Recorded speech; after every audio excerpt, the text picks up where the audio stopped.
And so I think that the biggest mistake that I made from a marketing perspective, maybe a life perspective, and I'm so grateful that I took the picture, because if I hadn't, I would, and I have so many other crazy things that happen, but I have no documentation of it. It's like, whether it's bankruptcy, going to jail, like even the depths of human suffering, and some people who are still. Well, I was notorious for not documenting anything for most of my life. And I think I have a different tweet that says the biggest regret I have is not documenting the failures, is like not documenting the low points.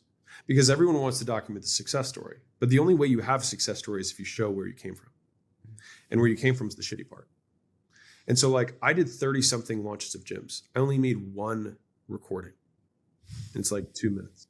Damn. And that one recording made me like $10 million because I ran it as an ad. Wow. Imagine if I had 30 other ones. But it was me in some random gym being like, look at this random gym I'm in the middle of nowhere. And I'm like, isn't this weird? I was like, I just sold 200 people into this thing. Look at the stack of contracts.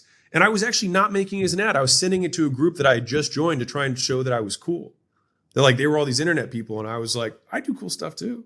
I was like, I do stuff. Look at those contracts. It was me flexing to a group. It wasn't even an ad. And then I ran it as an ad, and then it murdered. Like people in the gym world were like, I remember that ad. Right? Because it was so crazy, because it was real. And so I think that the biggest mistake that I made from a marketing perspective, maybe a life perspective, biggest is strong. One of the mistakes I made is that I didn't document the low points. And so like I have a screenshot in my first book that's when I had $1,000 in my bank account. And for the audience who's listening, the $1,000 in my bank account for me, I had 6 locations before that. So going from 6 gyms to $1,000 in a matter of like 90 days was very hard for me. But it was hard enough that I do remember screenshotting it and being like, fucking remember this. Like, don't make this mistake again.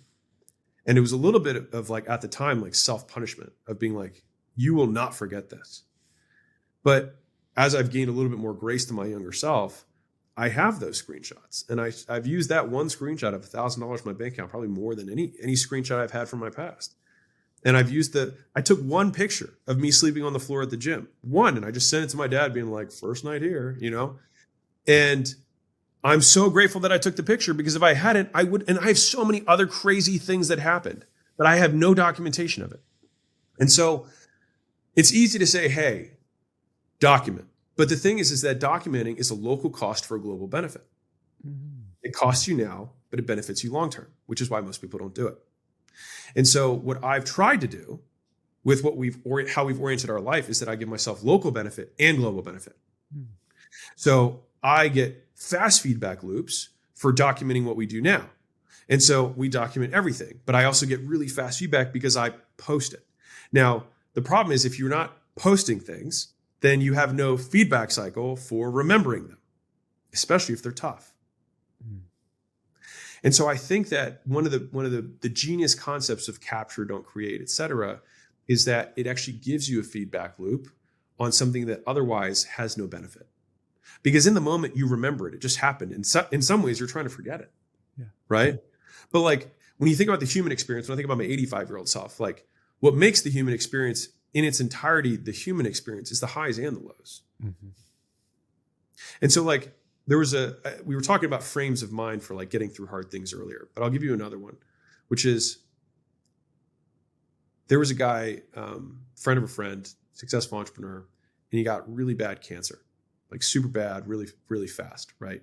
And I think he lost his like trachea and some other stuff. And like, they thought he was going to die. He ended up making it. And he was telling my friend, he was like, man, so grateful. And it was like you'd think it was like the whole I see life a different way now. It wasn't that. It was while he was going through it. And his reasoning was, how cool is it that I get to live this part of the human experience? He's like, so many people don't get to live this. Like I get to know what it's like to have cancer. Like so many people live their whole lives and then die not knowing what cancer was like. I get to know that. And I just thought about that as like a very interesting frame. It's like whether it's bankruptcy, going to jail, like even the depths of human suffering, and some people who are still going through that trauma, I'm not saying that, like, I'm not justifying it. It's just a frame on like being human is the rainy and the sunny days. Like you can't skip weather. And so I think like embracing the totality of the experience can give you gratitude for what feels locally like a low point. But most of the defining moments in our life, broken leg, then he doesn't have to go to war, right? When you expand the time horizon, those are the things that create us. And so, again, I mean, I talk to my 85-year-old self a lot, which sounds really weird. But whenever I'm like complaining about something, one of the common things he'll ask me back is like, well, who do you want to be? And I'll be like, well, I want to be like this. And he's like, do you think that person would not go through hard times? And I'm like, yeah. He's like, well, it sounds like you're wishing for the outcome, but not willing to pay the price. He's like, are you willing to pay the price? And I'm like, well, yeah. He's like, well, this is what paying the price feels like. Embrace it. Because these will be the stories you tell. And so I think that's given me the ability to weather rainy days, sunny days. Because like, there are a lot of those days in the entrepreneurial journey because that rocky cutscene is 5 years, not 30 seconds. And so I think you need as many of those tools as you can possibly put together in your tool belt to just keep going.